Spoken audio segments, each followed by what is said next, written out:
Aviones Hércules C-130 de la Fuerza Aérea, de transporte de la aviación naval y aviones comerciales de aerolíneas argentinas establecían un puente aéreo durante el día y la noche con el continente. La zona del aeropuerto de Malvinas era esencialmente importante y a través de ella se canalizaba el principal flujo de hombres y pertrechos.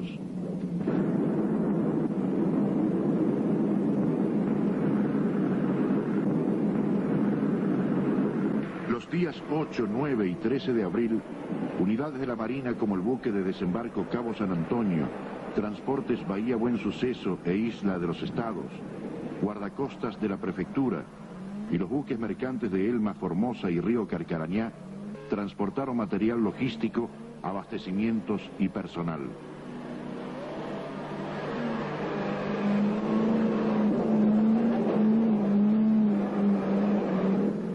En pocos días, un total de 11.000 efectivos de distintos cuerpos de ejército, armada, fuerza aérea, prefectura y gendarmería fueron desembarcados en el archipiélago. El 2 de abril arribó el Regimiento de Infantería del Ejército número 25. Posteriormente, desembarcaron el Regimiento de Infantería número 12, los Regimientos de Infantería números 3, 4, 6 y 7, el Batallón de Infantería de Marina número 5, los grupos de artillería del Ejército números 3 y 4 y las unidades antiaéreas, radares y grupos de ingenieros. Mientras en Naciones Unidas continuaba la batalla diplomática, la defensa de las islas estaba en marcha. A esa altura de los acontecimientos, todo hacía prever que el comienzo de enfrentamientos bélicos era inevitable y que además estaban muy próximos a iniciarse. La actividad en Puerto Argentino era intensa ante la necesidad de continuar abasteciendo a las islas con todos los medios disponibles. Se aceleraba el alistamiento y reaprovisionamiento, en tanto que los aviones mantenían un activo puente aéreo en forma ininterrumpida. Tropas, pertrechos de guerra, alimentos, munición, todo estaba dispuesto para la defensa.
La proya marina, un poco para adentro, ahí está.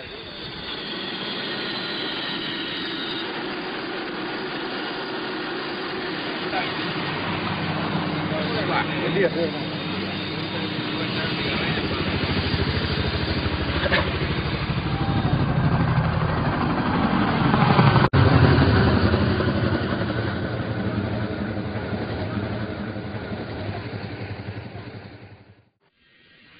Pero la osadía de los pilotos, tanto aeronáuticos como navales, conmueven la opinión del mundo. Los pesados transportes Hércules, encargados de llevar suministros, realizan la mayor parte de su recorrido volando a no más de 20 metros de altura sobre el nivel del mar para poder burlar los radares enemigos.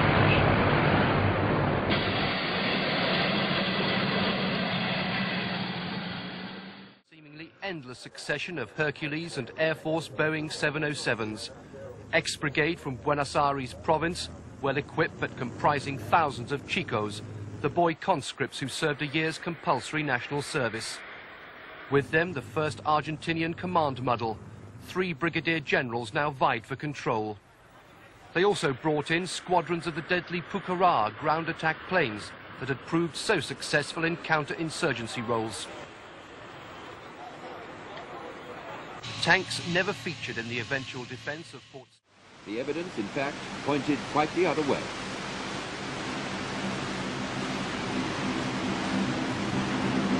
The only people leaving the Falklands were the Argentines injured in the bomb attacks. More men and supplies were moving in and out of Port Stanley, despite the runway bombing and the blockade.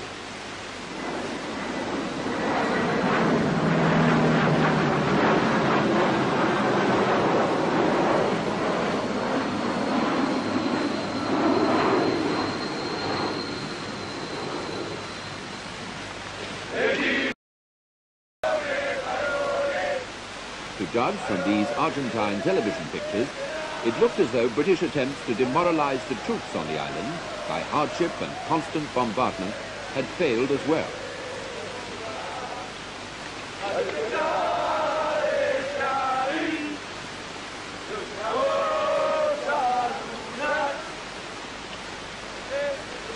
But the Argentine troops had yet to tangle with the British ground forces, also in good voice sailing south in Canberra.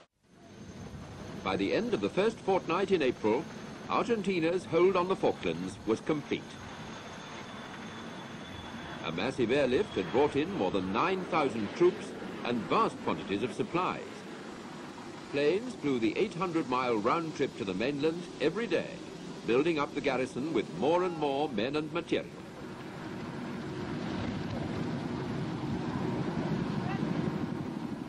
In a move to stop the constant flow of reinforcements, Britain announced a total exclusion zone around the islands. In effect, a blockade.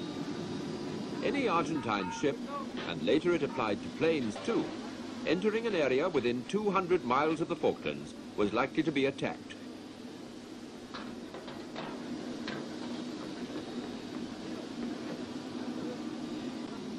For the Argentines, it meant that restocking their supplies became a hazardous business, though they did manage to get some things through right to the end.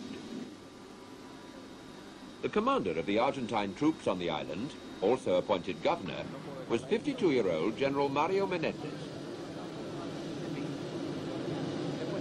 He had a reputation as a hardliner, and despite his outward charm, he was a tough soldier who'd made his name fighting rural guerrillas in the remote Argentine outback.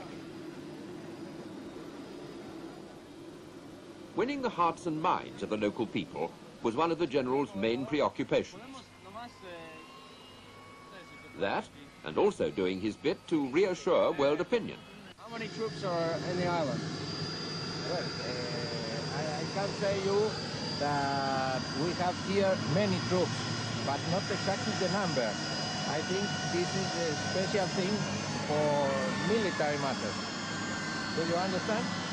Can you tell us how se puede decir cómo anda su cooperación con el pueblo aquí malvinense? How are you getting along with the people here? I think it's a particular thing because the people of the islands is now, I think, a little afraid in order it will be military operations here. With all the equipment the Argentines had moved in, the prospect of a military operation was obviously very much on the cards. The army was looking more and more like an occupation force. Most of the men were conscripts who joined at 18, often reluctantly, to serve the 12 months minimum. For the regulars, though, the Falklands campaign was a rare opportunity to put their military talents to use. Argentina hadn't fought a foreign power for more than a century. These soldiers, interviewed by an American television crew, had just arrived in Port Stanley. We are very well, and we think that we are in the right here, so we came to to stay here because the islands are from us. Do you think that the British will ever be able to take these islands back? No, I don't think so. I think that the islands must remain for Argentina, and they will remain for Argentina. The Argentine authorities had issued the islanders with a long list of do's and don'ts. They were to drive on the right-hand side of the road. No one was to travel without military approval. Identity cards were issued. Food supplies were all right, although shops were only allowed to open for 2 hours in the morning. Even then, there weren't many customers. Most Port Stanley people had left for the country, or camp as they call it, leaving just a few families behind.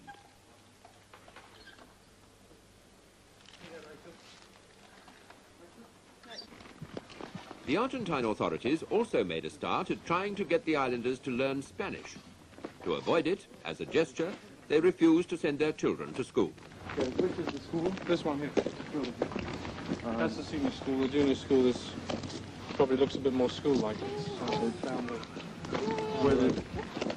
Where the soldier is right there is the main entrance to the school? That's the main entrance to our senior school. And why did you decide to walk out? We walked out because we could not hold school in the conditions that prevailed immediately after the invasion.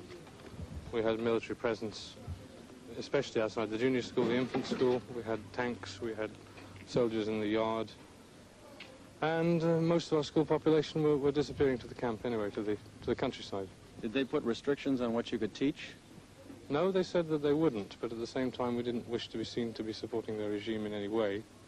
In fact, we have been holding school for the younger children in private houses, but we weren't going to give them that propaganda of supporting their idea of normalcy.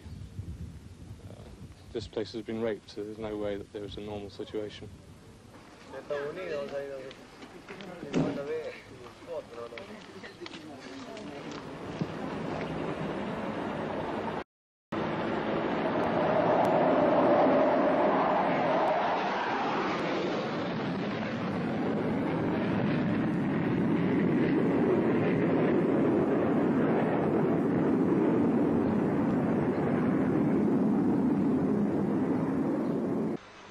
This is the air bridge from the mainland to the Falklands, how Argentina is able to beat the Royal Navy's blockade of the islands.